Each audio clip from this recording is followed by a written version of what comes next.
అండి. అందరికీ నమస్తే అండి. Welcome back to our channel Padmasri collections and ideas. నేను మీ పద్మావతి. నేను బాగున్నానండి. మీరందరూ కూడా బాగున్నారని, ఇంకా బాగుండాలని కోరుకుంటున్నాను. ఈరోజు వీడియోలో మిడిల్ క్లాస్ వాళ్ళు కానివ్వండి, బిలో మిడిల్ క్లాస్ వాళ్ళు కానివ్వండి, ఎక్కడ మనం ఖర్చులెక్కువ పెట్టేస్తుంటాము. సో, ఆ ఖర్చులు ఎట్లా తగ్గించుకోవాలి? ఎలా తగ్గించాలి? వాటిని మనం సేవింగ్స్‌గా ఎట్లా మలుచుకోవాలి అనేది చూద్దాము. సో, చాలామంది మనకి డౌట్స్ అడుగుతున్నారు కామెంట్స్‌లో. ఏమని? "అక్క మాకు వచ్చే ఆదాయం కన్నా కూడా ఖర్చులు ఎక్కువగా అయిపోతున్నాయి. మరి మేమెట్లా సేవింగ్స్ చేసుకోవాలి?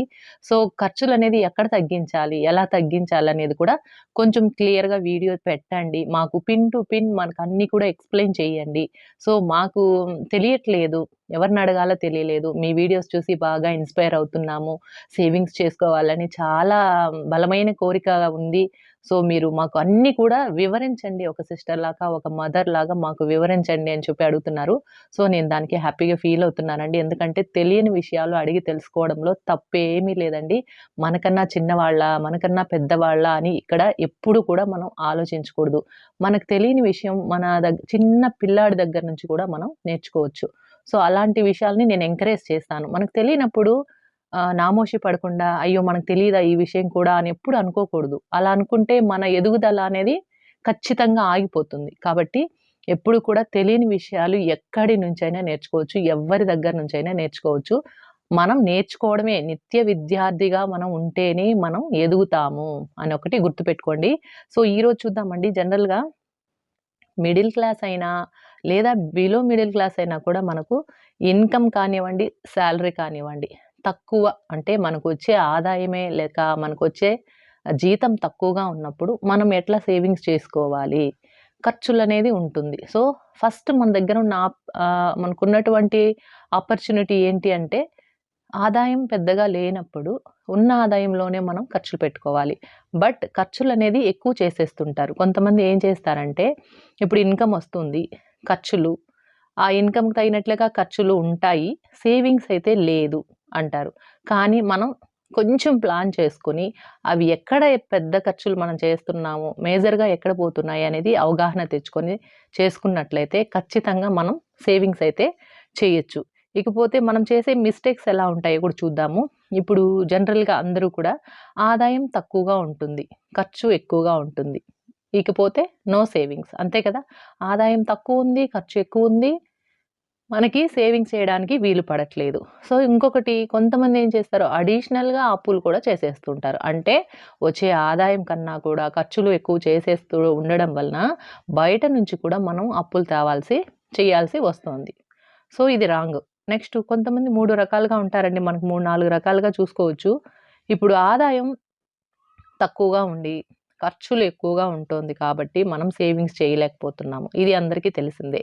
కొంతమంది ఆదాయము తక్కువగా ఉంది కాబట్టే ఖర్చులు దానికి సమాంతరంగా ఉన్నాయి. అంటే ఆదాయానికి తగ్గట్టుగానే పోతోంది మా ఖర్చులు కూడా.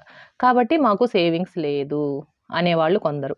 ఇంకొంతమందండి దీనికి ఐడియాస్ చెప్తాను నేను. ఫస్ట్ ఎట్లా అంటే ఆదాయం తక్కువుంది. ఖర్చు కూడా తక్కువగా పెట్టుకున్నట్లయితే, సేవింగ్స్‌ని కొంచెం మనం చేయడానికి ట్రై చేయొచ్చిక్కడ. అంటే ఆదాయం తక్కువుంది కదా! సో, మన చేతుల్లో ఉన్నది కొంచెం ఖర్చు తగ్గించుకోవడమే. కాకపోతే ఇవాళ రేపు ఉన్న రోజుల్లో ఆదాయం తక్కువగా ఉన్నవాళ్ళు అంటే గుర్తుంచుకోవాల్సినటువంటి విషయం కూడా చెప్పాలండి.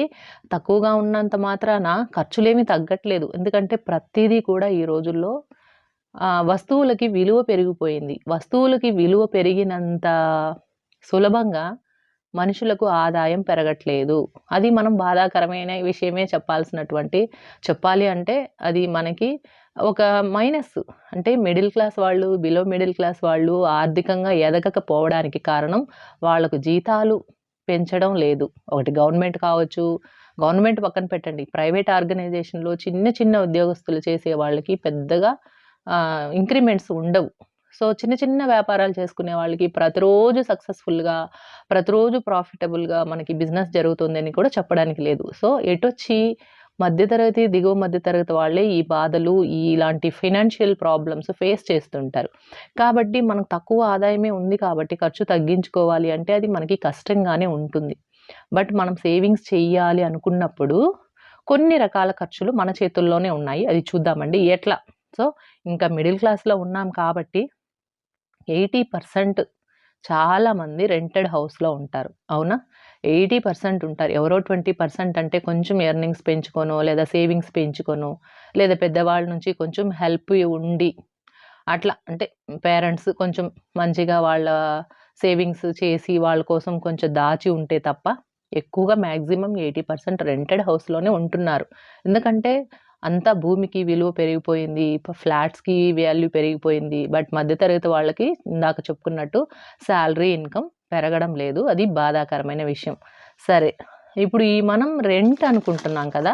సో, ఈ రెంట్ అనేది ఎట్లా తగ్గించుకోవాలి? ఉదాహరణకి కొంతమంది ఏం చేస్తుంటారంటే, ఇప్పుడు 30,000 సాలరీ లేదా ఒక 25,000 సాలరీ ఉందనుకోండి. ఒక మిడిల్ క్లాస్ ఫ్యామిలీ. ఇక్కడ ఏమవుతుందంటే 10,000 నుంచి లేదా 12,000 వరకు కూడా మనం రెంట్ హౌసెస్‌కి ప్రిఫర్ చేస్తాం. ఎందుకు? డబుల్ బెడ్‌రూమ్ ఉంటుంది. ఎవరైనా రిలేటివ్స్ వచ్చినా కూడా కంఫర్ట్‌గా ఉంటుంది. ఇంట్లో పెద్దవాళ్ళు ఉన్నా కూడా ఓల్డ్ ఏజ్ వాళ్ళు అనుకోండి. అట్లా ఈజీగా ఉంటుంది కదా! అని ఆలోచిస్తారు. ఇక్కడ కంఫర్ట్ అనేది ఇంపార్టెంట్ అనుకుంటాము. బట్ ఇక్కడేమంటే మనం చేసే మిస్టేకు 30,000 అంటే 35% కన్నా కూడా మీ సాలరీ 30,000 అంటే ఉదాహరణగా చెప్తున్నానండి. సారీ. 30,000 అనుకున్నప్పుడు 35% కన్నా ఎక్కువ రెంట్ పే చేస్తున్నాం. అంటే 10,500 ప్లస్ 11,000, 12,000 ఇట్లా ఎక్కువ రెంట్ మనం ఉండడం వలన అంటే రెంట్ అనేది ఖర్చే. మనం ఉండడానికి ఇల్లు, వసతులతో ఉంటుందనుకోండి ఉదాహరణకి. బట్ అది మన సొంత ఇల్లయితే కాదు. మనం బాడుగ పే చేయడం ఎవ్రీ మంత్ ప్రతి నెల బాడుగ అద్దె అనేది పే చేస్తేనే ఆ ఇంట్లో ఉండగలం. కానీ అది మనకెప్పటికి తిరిగి రాదు. అంటే అది ఖర్చే. అద్దె ఇల్లనేది ఎప్పటికైనా అది ఒక ఖర్చు. మరి ఖర్చుని తగ్గించుకోవాలి కదా! ఇది మేజర్ చాలా మంది చేసే మిస్టేక్స్. ఎందుకంటే ఇల్లు పెద్దదిగా ఉండాలి, కంఫర్ట్‌గా ఉండాలని చెప్పి విపరీతంగా ఆ ఇంటికి తగినట్టుగా ఫర్నిచర్ కొనడం, వస్తువులు కొనడం, ఇల్లంతా కూడా నింపేసుకోవడం లాంటి మిస్టేక్స్ చేస్తుంటారు. నేను చెప్పేదేమంటే ఒక ఇంపార్టెంట్ అయిన విషయం అండి. ఇన్‌కమ్ అంటే మనకు ఇన్‌కమ్‌లోనే మనం రెంట్ చూసుకోవాలి. ఎప్పుడు కూడా మనకొచ్చే ఆదాయం కన్నా తక్కువలోనే ఖర్చులుండాలి. అది కూడా రెంట్ ఫస్ట్ ప్రియారిటీ. రెంట్ అనేది ఎప్పుడు కూడా 20 నుంచి లేదా 25% లోపలే ఉండాలి. అంటే 20-25% ఉండాలి. సో, మనకి ఆదాయం పెరిగింది అంటే తర్వాత రెంట్ పెంచుకోవచ్చు. వేరే ఇల్లు మనం చేంజ్ అవ్వచ్చు. బట్ ఆదాయం పెరిగేంత వరకు కూడా మనం చేయాల్సింది తక్కువ రెంట్‌లోనే ఉండాలి. అలాంటి ఒక ఇల్లు మనం అలాంటి ఒక ఏరియా అనేది సెలెక్ట్ చేసుకోవాలి. సో, ఎప్పుడు కూడా 25% కన్నా ఎక్కువ మనం రెంట్ మీ జీతం, మీ ఆదాయం లెక్కేసుకోండి. ఇంటూ 20% కొట్టండి. ఎంత వస్తుందో అంతలో రెంట్‌లోనే మీరుండాలి. ఇందాక చెప్పుకున్నట్లుగా 30,000 ఇంటూ 20% కొట్టండి. 20%కి ఎంత వస్తుందో అమౌంటు అంతలోనే లోపలనే చూసుకోవాలి. 20-25 అంతకన్నా పోకూడదు. అంటే ఒక్క భాగం పోతోంది. 30,000ని 4 భాగాలు చేస్తే 25% కదండీ! సో, ఒక భాగం రెంట్‌కే పోతుంది. అందుకనే నేను మాక్సిమం 20-25 ఇట్లా ఒకవేళ మీరు 30,000లో 12,000 అంటే 30% కన్నా ఎక్కువ మీరు రెంట్ పే చేసినట్లయితే 18,000లో మనం ఫ్యామిలీ ఎలా రన్ చేయగలుగుతామండి? ఎందుకంటే మనకి ఫ్యామిలీ అంటే ఖర్చులుంటాయి. పిల్లలుంటారు. ఒక ఇద్దరు పిల్లలున్న ఫ్యామిలీ అయినా మనకు ఖర్చులు, నెక్స్ట్ ఖర్చులు గ్రాసరీస్ రెంట్ తర్వాత, వెజిటబుల్స్, ఫ్రూట్స్, నాన్ వెజ్ తినేవాళ్ళు నాన్ వెజ్, చిల్డ్రన్స్‌కి ఎడ్యుకేషన్ ముఖ్యంగా వాళ్ళకి బట్టలు, జనరల్‌గా మామూలుగా వేసుకునే బట్టలు, పండుగలకి, పబ్బాలకి, అకేషన్స్‌కి యూనిఫార్మ్ అని, షూస్ అని, సాక్స్ అని ఇంకా వాళ్ళకి ఎన్నో ఉంటాయి స్టేషనరీ, నోట్ బుక్సు, ఆహ్, బ స్కూల్‌లో ఇచ్చేటటువంటి బుక్స్ టెక్స్ట్ బుక్స్ కానివ్వండి, రిపీటెడ్‌గా వాళ్ళ కోసం మనం స్టేషనరీ కొంటూనే ఉంటాం. ఖర్చులనేది పిల్లలు తర్వాత ఇందాక చాలా వీడియోస్‌లో చెప్పుకున్నాం ముందు వీడియోసు. పిల్లలు వన్స్ మనకు పిల్లలైన తర్వాత ఖర్చనేది డబుల్, త్రిబుల్ అవుతుంది. గుర్తుపెట్టుకోండి. ఎప్పుడు వైఫ్ అండ్ హస్బెండ్ కొత్తగా పెళ్ళైన వాళ్ళమే కానివ్వండి, పెళ్లి చేసుకోబోయే వాళ్ళు ఇలాంటివన్నీ గుర్తుంచుకోవాలి. వన్స్ ఒకరు, ఇద్దరు పిల్లలైన తర్వాత డబుల్, త్రిబుల్‌గా ఉంటుంది ఖర్చులు. సో, ఇంక ట్రావెలింగ్ అంటే ఇప్పుడు జాబ్‌కెళ్ళాలి. పెట్రోల్ చార్జెస్ లేదా ఆటో అయినా ఆటో, స్కూల్ వ్యాను లేదా బస్సు ఇలాంటి ఖర్చులన్నీ ఎక్కువుంటాయి. సో, సేవింగ్స్ అనేది ఎట్లా కుదురుతుంది? ఖచ్చితంగా కుదరదు. కాబట్టే మనం 20% అంటే ఒక 6,000-7,000 అంటే ఈ 30,000 సంపాదనకి చెప్తున్నాను. 20,000 వచ్చేవాళ్ళుంటారు, 25,000 వచ్చేవాళ్ళుంటారు, 15,000 వచ్చేవాళ్ళుంటారు, 18,000 సాలరీ వచ్చేవాళ్ళుంటారు కాబట్టి వాళ్ళ ఆదాయానికి తగినట్టుగా 20% కుదరకపోతే 25 లోపు అంతే. సో 6, 7 వేల్లో మీరు హౌస్ తీసుకున్నట్లయితే అది సింగిల్ బెడ్‌రూమ్ అయినా కొద్ది రోజులండి. మనకు ఆదాయం పెంచుకునేంత వరకు, మనకు రెవెన్యూ అనేది పెరిగేంత వరకు మనం అడ్జస్ట్ అయ్యి ఉండాల్సిందే. ఎందుకంటే ఇది మేజర్. అందరూ కూడా తెలియకుండా ఇల్లు బాగుండాలి. అది రెంటెడ్ హౌస్ అయినా కూడా డాంబికంగా ఉండాలి, గంభీరంగా ఉండాలి, పెద్దగా ఉండాలి అని చూస్తారు. బట్ ఫ్యూచర్ కోసం ఎవ్వరు ఆలోచించరు. కొంతమంది, అందరూ కాదు. అది 80% రెంటెడ్ హౌస్‌లో ఉన్నారు. వాళ్ళలో 50-60% ఇట్లనే ఆలోచిస్తారు. ఎక్కువ రెంట్‌లో ఉండి, పెద్ద ఇల్లు తీసుకొని ఫ్రీగా ఉండాలి అనుకుంటారు. బట్ మనం కొద్ది రోజులు, కొన్ని సంవత్సరాలు చిన్న ఇంట్లో అడ్జస్ట్ అయినప్పటికీ, మన ఫ్యూచర్‌లకి మనం ఒక సొంత ఇల్లు కొనుక్కోవాలని కల ఉన్నవాళ్ళు మాత్రం ఇలా పాటించండి. సో, 6, 7 వేలు 20% మీకు రెంట్‌కుండాలి అన్నట్టుగా చూసుకోండి. 6, 7 వేల్లో చూసుకున్నట్లయితే హాఫ్ ఆఫ్ ద అమౌంట్ ఇక్కడ 12,000 ఎక్కడ, 6,000 ఎక్కడ అండి. సో, ఆ 50% మీరు సేవింగ్స్‌లో పెట్టండి. ఒక మంచి ప్లాట్ కొనడానికో, ఒక అపార్ట్మెంట్‌లో ఫ్లాట్ కొనడానికో, లేదా ఇంకేదైనా సేవింగ్స్ చేయడానికో మనకి యూజ్ అవుతుంది. అప్పుడు సేవింగ్స్ అనేది మనం చెయ్యగలం. సో, ఇంకా మనకి ఎట్లా తగ్గించాలి అని కూడా ఇంకా మనం ఎట్లా తగ్గించొచ్చు. మనం ఈ ఖర్చులన్నీ ఎట్లా తగ్గించాలి అంటే, ఎప్పుడు కూడా గుర్తుపెట్టుకోండి రెంట్ తక్కువలో ఉండాలి. లేదా యావరేజ్‌గా ఉండాలి. అంతే. వీటిని ప్రిఫర్ చేయండి. అంటే చూసుకోండి లొకేషన్. కొన్ని ఏరియాస్‌లో ఎక్కువ రెంట్ హౌసెస్ ఉంటాయి. రిచ్ ఏరియా, క్లాస్ ఏరియా అంటారు. సో, అదే డబుల్ బెడ్‌రూమ్ అయినా, సింగిల్ బెడ్‌రూమ్ అయినా 10, 15 వేలు ఉంటుంది. సో, కొన్ని అంటే మిడిల్ రేంజ్ ఉన్న వాళ్ళ ఏరియాస్ ఉంటాయి. అక్కడ కొంచెం యావరేజ్‌గా ఉంటుంది. అట్లా మీకు కన్వీనియంట్‌గా ఉండి మీరనుకున్నట్టుగా కొంచెం మనం తగ్గి ఒక స్టెప్ దిగి మనకు రెంట్ తగ్గించుకొని తీసుకున్నట్లయితే మనం ఇక్కడ సేవింగ్స్ చేసుకోవచ్చు. ఆ రెంట్ ఏదైతే మనం ఎక్స్‌ట్రాగా పే చేస్తున్నామో అది మనం సేవింగ్స్ చేసుకుందాం. చక్కగా గోల్డ్ సేవింగ్సో, పిల్లల పేరు మీద పోస్ట్ ఆఫీస్ స్కీమ్సో ఏదైనా చేసుకోవచ్చు. నెక్స్ట్ ఇన్‌కమ్ అనేది పెరుగుతూ వెళ్ళిందనుకోండి. ఎప్పుడూ ఒకే సాలరీతో ఉండరు కదా! ఏళ్ల తరబడి. ఎంతో కొంత మనకి సాలరీ పెంచి హైక్ ఉంటుంది. దాన్ని బట్టి లేదా ఆదాయం పెరిగింది. అప్పుడు మనం మన చెప్పాను కదా! ఒక 10,000 పెరిగింది. 30,000 నుంచి 40,000కొచ్చారు. అప్పుడు పెంచుకోండి. మీ రెంట్ యొక్క వాల్యూ పెంచుకోండి. ఇల్లు మారండి. అట్లా అన్నమాట. మనం పెంచుకోవాలి. సో, అట్లా మనం రెంట్ కూడా పెంచుకోవచ్చు. ఇక సెకండ్ మనం మేజర్‌గా పెట్టేది గ్రాసరీస్. ఎందుకంటే మనిషికి ఫుడ్డు, బెడ్డు, షెల్టర్ ఏదో అంటారా ఫుడ్డు, క్లాతు, షెల్టర్. ఈ 3 మినిమమ్ నీడ్స్ కాబట్టి రెండవది గ్రాసరీస్. కొంతమంది ఏమంటే గ్రాసరీస్‌ని సూపర్ మార్కెట్స్‌లోనో లేకపోతే మనకు తక్కువగా ఎక్కువ డిస్కౌంట్ ఉన్న దగ్గరలోనో తెచ్చుకోరు. అది కూడా మంత్లీ తెచ్చుకోరు. కొంచెం లేజీగా ఉండి చుట్టుపక్కల ఉన్న షాపుల్లోనే కొంటారు. సో, దానివల్ల టైం లేకో లేదా మేము జాబ్‌కెళ్తున్నాం మాకు టైం కుదరట్లేదని ఏ రోజుకి ఆ రోజో వీక్లీ వన్సో అట్లా వెళ్లి లోకల్ షాప్‌లో తీసుకుంటారు. అలాంటి కారణాల వల్ల మనకేమంటే ఎక్కువ ప్రైస్ అవుతుంది. మీరు 5,000 మీకు ఖర్చవుతుంది అంటే 10,000 అయిపోతుంది గ్రాసరీస్‌కి.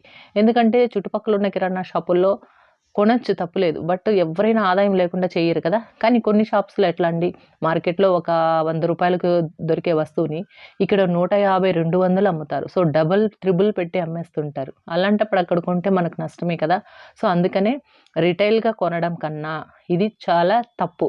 రిటైల్‌గా కొంటే మాత్రం మిడిల్ క్లాస్ వాళ్ళు ఎప్పటికీ ఇంకా రోజు మనకి తిండి గడవడానికే మనం ఖర్చు పెట్టుకోవాల్సొస్తుంది. కాబట్టి ఈ రిటైల్‌గా కొనడం మానేసి మనకి హోల్‌సేల్ మార్కెట్స్ ఎక్కడున్నాయి? సూపర్ మార్కెట్స్ ఎక్కడున్నాయి? ఉదాహరణకి డీమార్ట్‌లో మనకి తక్కువ రేంజ్ నుంచి ఎక్కువ రేంజ్ వరకు ఉంటాయి. సో, ఉన్న వాటిల్లో మనకు అక్కడ బెస్ట్ ప్రైస్ ఒకసారి మీరు మార్కెట్ అంతా తిరిగి డీమార్ట్ కూడా కానివ్వండి, ఇంకేదైనా ఎక్స్‌వైజెడ్ తక్కువగా ఉన్నటువంటి సూపర్ మార్కెట్స్‌లో మీకు ఏవేవి బెస్ట్ ప్రైస్‌లో దొరుకుతున్నాయో కంపేర్ చేసుకోండి. 1, 2 నెలలు వెళ్లి కంపేర్ చేసుకోండి.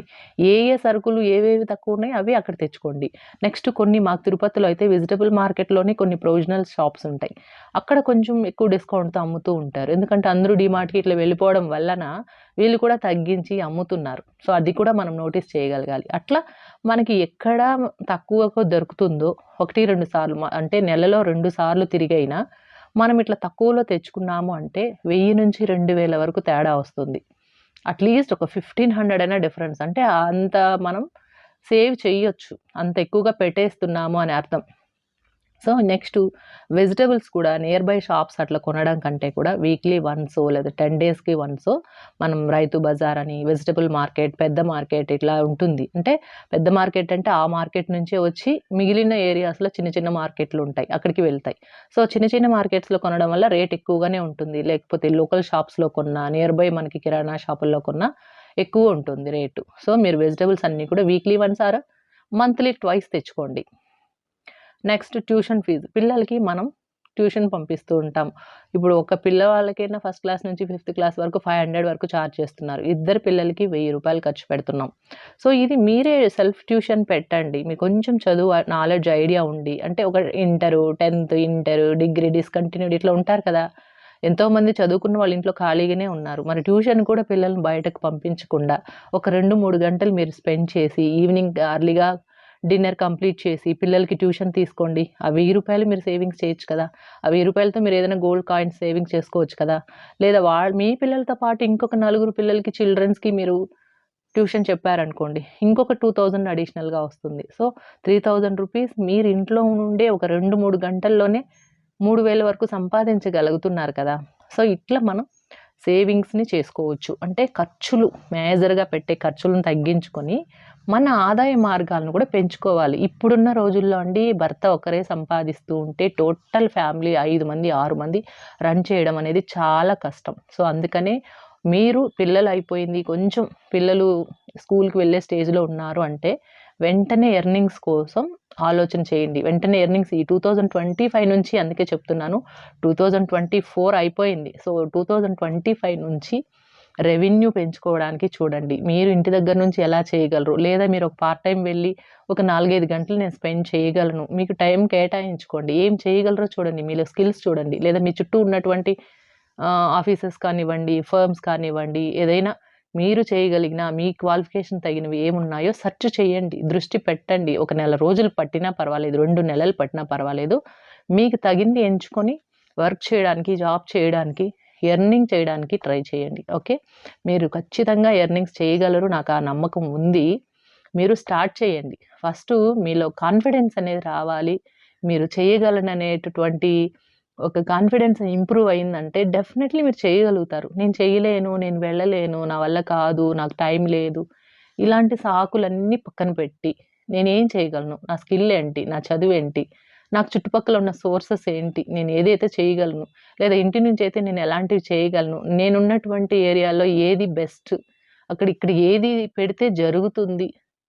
సో కొంచెం స్టడీ చేయండి. చుట్టుపక్కల మీకేం షాప్స్ ఉన్నాయి, ఎలాంటి బిజినెస్‌లు పెడుతున్నారు, ఎవరు ఏం చేస్తున్నారు, ఎట్లా ఎర్నింగ్స్ చేస్తున్నారు, ఎవరు సక్సెస్ అయ్యారు, ఎవరు ఫెయిల్యూర్ అయ్యారు.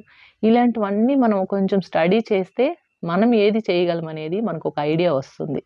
ఓకేనా? సో అందరూ కూడా 2025 నుంచి ఎవ్వరు కూడా ఇండిపెండెంట్‌గా, అంటే డిపెండర్స్‌గా ఉండకండి. మీరు ఫినాన్షియల్‌గా ఇండిపెండెన్సీ ఉంటేనే మీకొక లైఫ్‌లో ఒక గోల్ పెట్టుకోగలుగుతారు, ధైర్యంగా ముందుకు నడవగలుగుతారు, ఏదో ఒకటి అచీవ్ చేయగలుగుతారు, మీకంటూ ఒక గుర్తింపు తెచ్చుకోగలుగుతారు. ఓకేనా? సో ఆడవాళ్ళందరికీ నేను చెప్పేది అదొక్కటే అండి.